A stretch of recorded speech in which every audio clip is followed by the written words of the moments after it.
Здравствуйте! В эфире обзор чрезвычайных происшествий, в студии Юрий Осипов. Подозреваемые в убийстве двух работников Айхальского горно-обогатительного комбината арестованы в Мирнинском районе Якутии. Об этом сообщает Следком России по региону. Тела погибших были обнаружены 29 мая в канаве на территории гаражно-строительного кооператива «Шина» поселка Айхал. Прибывшие к месту происшествия сотрудники следственно-оперативной группы произвели осмотр места и тел погибших. Эксперт зафиксировал на телах множественные колотые повреждения. Погибшими оказались работники подземного рудника Айхал. В ходе оперативно-розыскных мероприятий сотрудники полиции по горячим следам задержали двух ранее судимых мужчин 40 и 33 лет. По факту преступления проводится следственная проверка.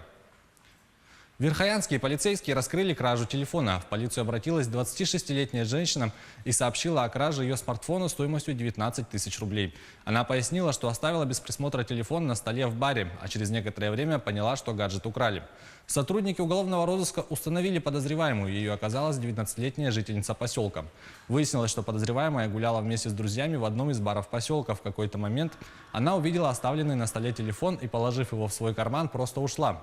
Со слов подозреваемой, похищенный смартфон она потеряла по пути домой, так как была пьяной. Признав вину, она возместила потерпевшей причиненный ущерб. Вчера 31-летний житель Южно-Сахалинска, вооруженный топором и тесаком, напал на сотрудника городской администрации. Сегодня Следственный отдел по Южно-Сахалинску возбудил против него уголовное дело. Ему инкриминируют покушение на убийство. Состояние пострадавшего от нападения стабилизировано, и сейчас его здоровью ничего не угрожает, сообщают экстренные службы региона. В настоящее время он находится в областной клинической больнице. В социальных сетях появилось видео этого нападения. Из ролика понятно, что реакция нападавшего была внезапной и резкой. Отойдя от пропускной стойки в фойе мэрии, он набросился на человека, сидевшего на стуле у входной двери.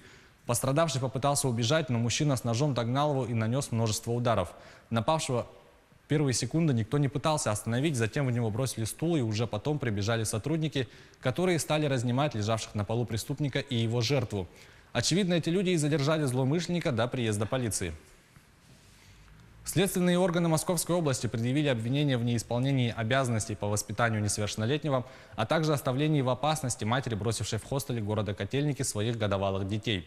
Как сообщалось ранее, 28 мая женщина с двумя годовалыми детьми, мальчиком и девочкой, обратилась в один из хостелов города Котельники для предоставления им спального места. Под предлогом взять паспорт из машины женщина вышла из здания и не вернулась, оставив там детей. После проведения оперативно-розыскных мероприятий она была задержана. Во время допроса женщина свою вину не признала, сообщив следователю о том, что оставила детей в хостеле якобы по договоренности со знакомой, которая за деньги оказывала услуги няни. Расследование уголовного дела продолжается. Пилоты индийских ВВС заметили 5 тел на горе в Гималаях.